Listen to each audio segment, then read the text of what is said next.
Үзенең шәкертләренә Гайса былай дип сөйләде. Бер байның хуҗалык белән идарә итүчесе булган. Аның хакында байга милкеңне туздырып бетерә дип килеп әйткәннәр. Бай аны чакырып, синең турыда мин нәрсә ишетәм? Эшең хакында хисап бир, чөнки моннан ары син минем хуҗалыгым белән идарә итә алмыйсың дигән. Шунда идарәче, инде нәрсә эшләргә?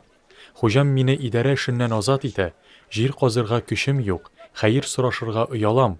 Хуҗалык белән идарә итү эшеннән чыгарылгач, кешеләр мине үз йортларына кабул итсеннәр өчен нәрсә эшләргә кирәген беләм мин дип уйлаган да, хуҗасына бурычы булган кешеләрне бер-бер артлы чакырып, беренчесеннән: "Минем хуҗама синең күпме бурычың бар?" дип сораган. Теге: "Мин аңа 100 үлчәм май тиешмен" дигән. Идарәче аңа: "Бурыч кәгазеңне ал да, утырып тиз генә 50 үлчәм дип яз" дигән. Аннары икенчесеннән: "Синең күпме бурычың бар?" дип сораган. Тегесе: 100 мишкә бодай дигән. Идарәче: "Бурыч кәгазеңне ал да 80 мишкә дип яз" дигән. Хуҗа намуссыз идарәчене тапкырлыгы өчен мактаган, чөнки бу дәвр кешеләре үзләре сыманнар белән эш кылганда, яктылык балаларыннан күпкә тапкыррак. Сезгә әйтәм, җирдәге байлык ярдәмендә үзегезгә дуслар булдырыгыз. Шулай эшләсәгез, байлык беткәч, мәңгелек яшәү урынына кабул ителерсез. Кечкенә нәрсәдә ышанычлы кеше, зур нәрсәдә дә ышанычлы булыр. Кечкенә нәрсәдә ышанычсыз адәм, зур нәрсәдә дә ышанычсыз. Шул рәвешле, әгәр сез җирдәге байлык белән ышанычлы эш йөртмисез икән, чын байлыкны сезгә кем әманәт итәр? Әгәр башкалар милке белән ышанычлы эш итмисез икән, үзегезгә аталганны сезгә кем бирер? Бер кол да ике хуҗага хезмәт итә алмас. Берсен ул яратмас, икенчесен яратыр. Берсенә тугры булыр, икенчесен сонга сукмас.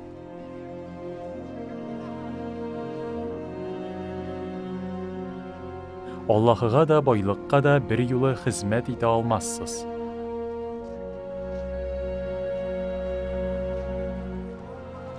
Акча яратучы фарисейлар буларны ишетеп Гайсаның сүзләреннән көлделәр генә. Әмма ул аларга былай диде: "Кешеләр алдында сез үзегезне яхшы итеп күрсәтәсез, ләкин Аллаһы сезнең күңелегезне белә бит. Кешеләр югары бәя биргән нәрсә Аллаһы өчен җирәнгечтер.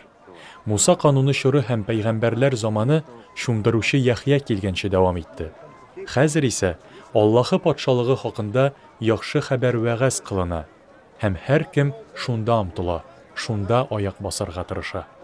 Әмма күк һәм җир юкка чыкканда да, канунның бер генә сызыгы да юкка чыкмаячак. Үз хатынын айырып, башка хатынга өйләнүче һәр кем зина кыла. Ире айырган хатынга өйләнүче дә зина кыла."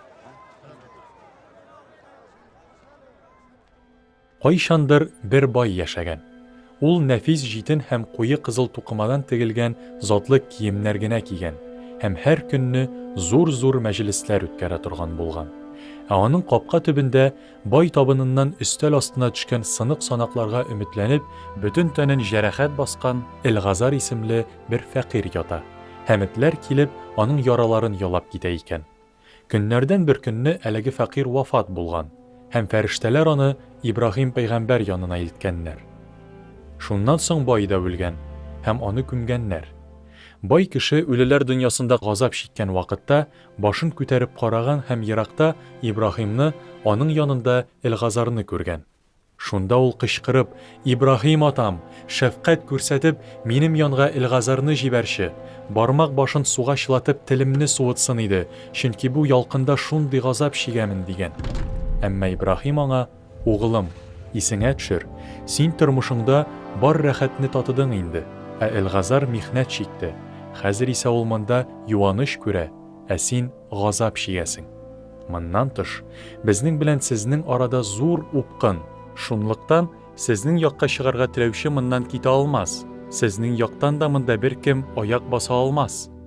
Бай исә: "Атам, алайса зинһар өчен Элгазарны атам йортына җибәр. Анда минем 5 туганым бар, Илгазар аларны кисәтсен, алар да бу газапларга тарымасын иде дигән.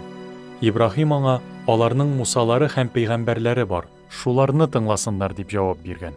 Бай исә, юк Ибраһим атам, менә үлгәннәрдән берәрсе терелеп, алар янына барса, бәлки тәүбәгә килерләр иде дигән. Ибраһим аңа, әгәр алар Мусаны һәм пәйгамбәрләрне тыңламыйлар икән, берәрсе, хәтта үледән терелсә дә, ышанмаячаклар дип җаваплаган.